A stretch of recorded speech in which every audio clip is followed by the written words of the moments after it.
वसुदेव सुतम देवम कंसचाणूरमर्दनम देवकी परमानंदम कृष्ण वंदे जगतगुरुम।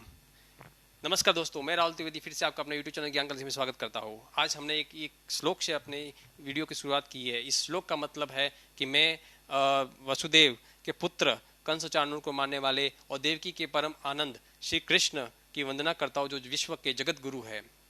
आज का जो वीडियो खास हमने जन्माष्टमी के उपलक्ष्य में बनाया है और इसमें हम कृष्ण की नीतियों से अपने इन्वेस्टमेंट और फाइनेंशियल डिसीजन कैसे ले सकते हैं उसके बारे में हम आपको बताने की कोशिश करेंगे, और आप भी उसी तरह उससे सीख के कई सारे अपने माइलस्टोन, अपने गोल्स जो है उसे पूरा कर पाए।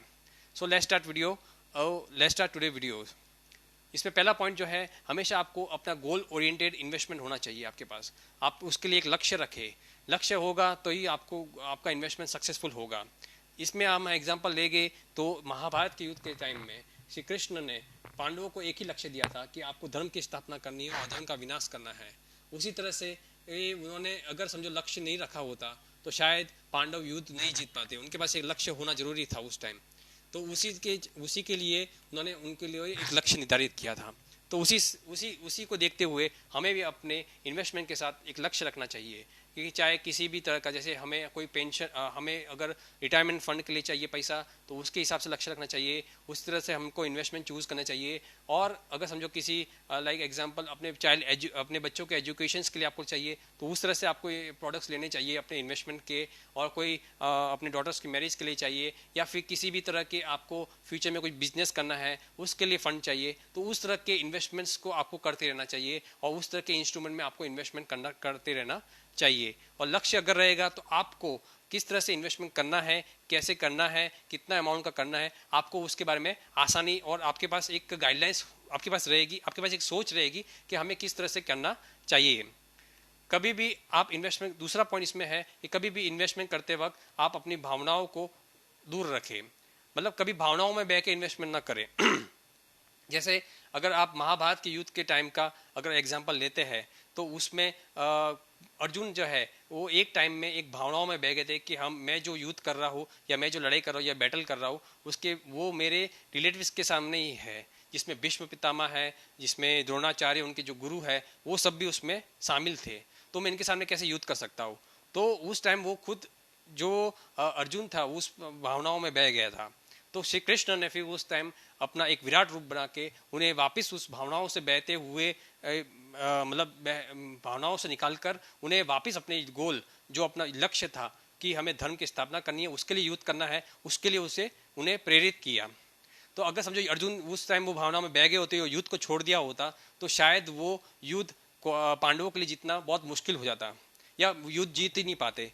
तो उसी लिए हमें भी अपने इन्वेस्टमेंट करते वक्त भावनाओं में नहीं बहना चाहिए। या किसी सब जो एग्जांपल किसी ने बोल दिया कि मैं आपको इतना % रिटर्न दे दूंगा, आप मेरे में इन्वेस्ट कर दो, या फिर आप कि भाई आजकल मार्केट बहुत तेजी है तो आप उसमें इन्वेस्टमेंट कर दो, कुछ भी स्मॉल कैप का आइटम ले लो या किसी भी तरह का पेनी स्टॉक ले लो। और ये सब भावनाओं, इन सारी भावनाओं में न बहते हुए आप जरूर अपनी रिसर्च कीजिए उस प्रोडक्ट के बारे में, उस स्टॉक के बारे में, उस म्यूचुअल फंड के बारे में, और उसके बारे में आप स्टडी कीजिए। और उसके बाद अपने गोल्स के हिसाब से वो आपको सुटेबल है कि नहीं है तभी आप उसमें इन्वेस्ट कीजिए। तो इस तरह से आप धीरे धीरे अपने इन्वेस्टमेंट को एक गोल ओरिएंटेड इन्वेस्टमेंट की तरफ ले जा सकते हैं।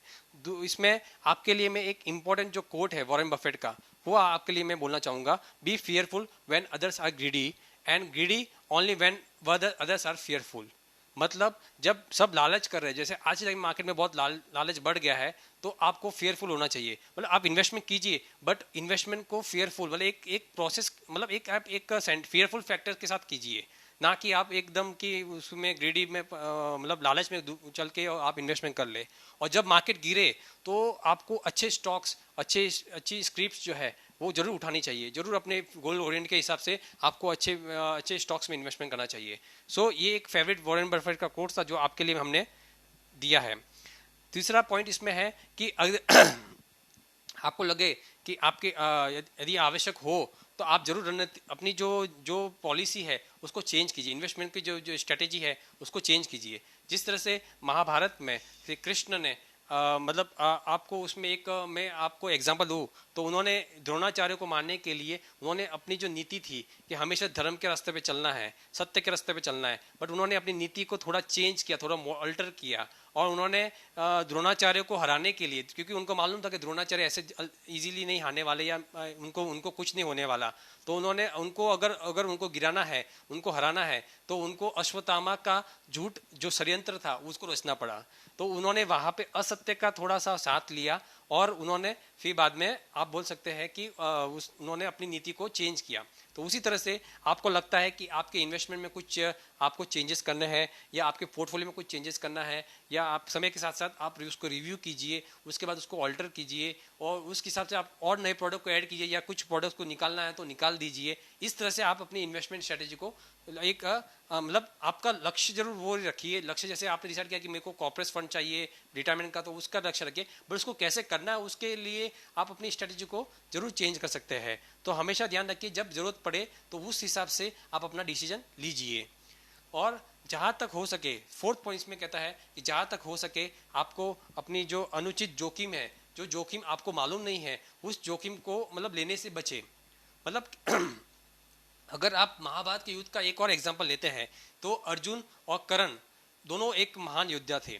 महान मतलब आप बोल सकते हैं कि इतने महान थे कि दोनों में कोई कमी नहीं थी, बट फिर भी कर्ण अर्जुन पे भारी था, इसलिए वो बात कृष्ण को मालूम थी। तो कृष्ण ने क्या किया, जितना हो सके अर्जुन को पहले कर्ण से नहीं लड़वाया। कर्ण के पास एक इंद्रस्त्र था जो एक स्पेशल उनके पास वेपन था, वो वेपन अगर अर्जुन पे वो यूज कर लेता तो अर्जुन शायद उसका कोई जवाब नहीं दे पाता। इसके लिए उन्होंने क्या किया कि घटोत्कच जो भीम का जो पुत्र था घटोत्कच, एक वो राक्षसनी से उनको मिला राक्षस पत्नी से था, तो वो बहुत मतलब अब विशाल काय मतलब आकार में था। तो उस अस्त्र का उपयोग कर्ण से उन्होंने उस घटोत्कच पे करवाया ताकि वो अस्त्र का यूज हो जाएगा, उसके बाद अर्जुन और कर्ण दोनों इक्वल हो जाएंगे। सो कर्ण को अगर हराना होगा तो अर्जुन जरूर हरा पाएगा उसके बाद। तो इसी तरह से आप हमेशा अननेसेसरी कोई भी जोखिम है, मतलब जो मतलब समझो कि एग्जांपल आज के टाइम में जब समझो कि आपकी कैपेसिटी नहीं है स्मॉल कैप में इन्वेस्टमेंट करने की, बट आप स्मॉल कैप इन्वेस्टमेंट में अभी घुस रहे हो, तो आपको हमेशा ध्यान रखना चाहिए कि आपको लॉस बेयर करने का आना चाहिए, क्योंकि स्मॉल कैप का आइटम भले ही रिटर्न हायर देता है बट गिरता है तब भी वो ऐसे ही गिरता है। सो आप जरूर उस तरह से इन्वेस्टमेंट कीजिए ताकि आप उसको लॉस बेयर करने मतलब आप अपने माइंडसेट को लॉस बेयर कर सके, वैसे ही ट्रीट कीजिए। अगर आप लॉस बेयर नहीं कर सकते तो ऐसे किसी भी तरह की स्टॉक आइटम्स या किसी भी तरह की पेनी स्टॉक आइटम्स में इन्वेस्ट ना करिए, और एक म्यूचुअल फंड, SIP और कोई अच्छी लार्ज कैप आइटम में इन्वेस्टमेंट करके अपने गोल्स को आगे बनाइए और उसको पूरा कीजिए। सो अगर मैं मोटा मोटी जो अगर बात करूँ तो इसमें यही है कि आप discipline investment, research based investment, गोल बेस्ड इन्वेस्टमेंट और अननेसेसरी जो भी टाइप की रिस्क है उसको ना लेते हुए आप अपने इन्वेस्टमेंट्स और फाइनेंशियल स्ट्रेटेजी को इन 4 पॉइंट्स के अंदर जरूर कर सकते हैं। सो जो कृष्ण की बनाई हुई नीतियां है वो आपके इन्वेस्टमेंट के फाइनेंशियल्स के डिसीजन लेने में जरूर हेल्प करेगी।